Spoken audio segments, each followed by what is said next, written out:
Coach, opening remarks on this ball game. You're right there with an opportunity against the number 2 team in the country. Yeah, well, you know what? We played really well in the first half. Thought we did a great job executing the game plan. I think we limited them to only 2 3-point attempts the whole first half. We kept them off the glass. We took care of the ball. It was a great formula. And the reality is we just weren't able to execute it as well in the second half. We had some silly turnovers. Didn't keep them off the glass enough, and we gave up 4 threes. So, when you play a top 3 team, you got to be close to perfect. And we were for a half, and we weren't for a half. So that's where we got to grow and get a little better. Gonzaga made a concentrated effort to get the ball inside quite a bit. They run that high-low, and, your front line guys started racking up some foul trouble. How tough was that, from a substitution standpoint, to try and keep the right 5 on the floor, given that you're dancing along with a lot of guys that picked up their 3rd and 4th? No, it's really difficult, when Jimbo's only out there for 13 minutes, he's a guy that's usually playing 25, 27.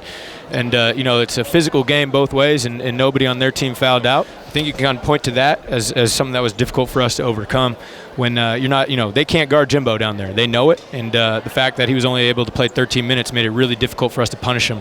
And, Coach, I thought Kispert, who you really did a great job on for about 35 minutes, he made some big shots late. He hit a step-back 3, hit one with the shot clock winding down. Then he made that big basket late when I felt Ratino really guarded him. He plays the way you kind of expect him to play late. Yeah, no, we did a great job on him. Like you said, they went 4 for 4 from 3 in the second half. They didn't miss one, and even on wide open threes, you assume maybe they'll go 3 for 4. But he stepped up. He made some big-time winning plays, and we just didn't get enough production late to finish the job. What was the, kind of the mindset, the mood, portray what it was like in the locker room? Because you're right there against the number 2 team in the country, and you can take it 2 ways. Hey, we played really well, almost beat a top 5 team, and you kind of hang your head. I'm assuming you guys are going to be ready to go on Thursday. Yeah, we're not happy just to be out here competing. Yeah. That's just not what our program's about.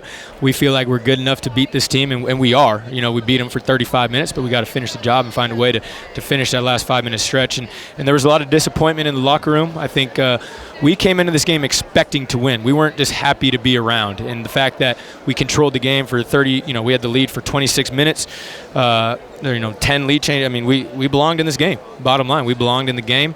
Thought we could have got it done, and just a couple things go our way down the stretch. I think we find a way to make it happen. Coach, you got Pacific coming up on Thursday. It's a later 8 o'clock start, but as you look at the West Coast Conference, a lot of teams right there in that kind of 2 through 6 position. Pacific, one of them. Obviously, if you're thinking of Creston, getting in that upper 3, that's a big game. You'll have a chance to sweep the Tigers with a Thursday home win. No, definitely. It's a huge game for us. Huge game. Pacific's very good. They beat St. Mary's. They've given some teams some real problems. We went there and played a very good game. We shot the ball really well, covered up some other deficiencies that we had on the defensive end and the rebounding end. But again, this is going to be a tough one to get over. But we got to flush it. Once tomorrow rolls around, we got to get past it and realize we got a really good, well-coached, talented team coming in here on Thursday night. And if we're not prepared, we're not going to win.